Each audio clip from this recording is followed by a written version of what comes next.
وعلیکم السلام ورحمۃ اللہ وبرکاتہ۔ اللہ رب العالمین خیر و عافیت میں رکھے۔ سوال یہ تھا کہ ایک شخص سے ملاقات ہوئی ہے تو درس قرآن تفسیر قرآن کے سلسلے میں اس نے بتایا کہ قرآن کریم کا نزول نبی مکرم صلی اللہ علیہ وسلم کے قلب پر ہوا تھا اور نبی اکرم صلی اللہ علیہ وسلم سے صحابہ نے سینہ بسینہ قرآن اور تفسیر قرآن حاصل کیا، اور آج تک یہ سینہ بسینہ سلسلہ جاری ہے۔ تو کیا یہ بات درست ہے؟ اس کا جواب یہ ہے کہ یہ بداہتاً غلط اور بے بنیاد ہے۔ صوفیت اور صوفی ازم کی یا باطنیت اور باطنی ازم کی ایک شکل اس نے بیان کی ہے، اور ایسے صوفی کوفی کو مدارس تحفیظ القرآن بند کر دینا چاہیے،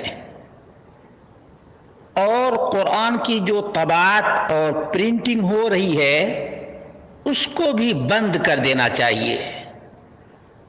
اور اللہ کے رسول صلی اللہ علیہ وسلم اگر سینہ بسینہ ہی قرآن کو منتقل کرتے تو کتاب وحی لکھنے والے صحابہ کی ضرورت نہیں ہوتی۔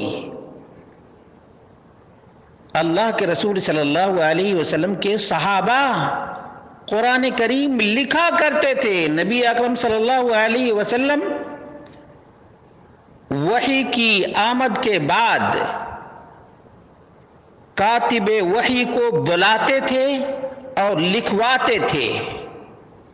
جبریل علیہ السلام نے آپ کے قلب پر اتارا، لیکن قلب مصطفیٰ سے صحابہ کے قلوب میں منتقل قرآن نہیں ہوا، بلکہ وہ آتے تھے، سیکھتے تھے، دہراتے تھے۔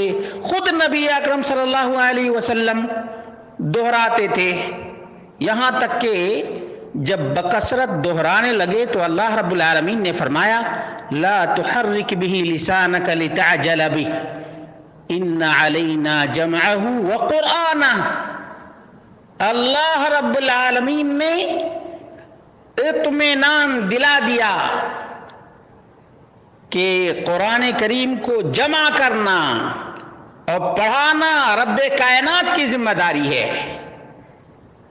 اگرچہ جبریل علیہ السلام قلب مصطفیٰ پر لے کر آئے، جیسا کہ اللہ رب العالمین نے سورۃ الشعراء کے اندر بیان کیا ہے کہ جبریل علیہ السلام نزل به الروح الامین على قلبك لتكون من المنذرين بلسان عربي مبين وإنه لفي زبر الأولين۔ یقیناً لیکن یہ کہ یہ قرآن سینہ بسینہ منتقل ہوتا چلا آیا ہے، یہ صوفیت کی وہ خطرناک قسم ہے جس نے قرآن کے ظاہر اور باطن دو قسموں میں تقسیم کیا ہے۔ اسی وجہ سے ابن عربی صوفی ملحد زندیق لوگوں کو کہا کرتا تھا کہ تم قرآن نہیں سمجھ سکتے۔ آج بھی یہ چیز ہمارے یہاں عوام میں عام ہے، رائج ہے عوام میں کہ بھائی قرآن تم نہیں سمجھ سکتے۔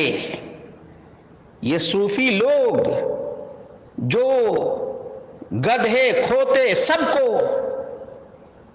اپنا معبود مانتے ہیں، ان لوگوں کی یہ سازش ہے، اسے سمجھنے کی ضرورت ہے اور قدغن لگانے کی ضرورت ہے، اور ایسے لوگوں کی زبان پر لگام لگانا ضروری ہے، ورنہ لازم آئے گا کہ پرنٹنگ پریس بند کر دیے جائیں، جتنے مطابع ہیں کلوز کر دیے جائیں، جتنے مدارس ہیں حفظ قرآن کے ان سب پہ تالا لگانا پڑے گا اور صوفیوں کی منمانی کے پیچھے چلنا پڑے گا۔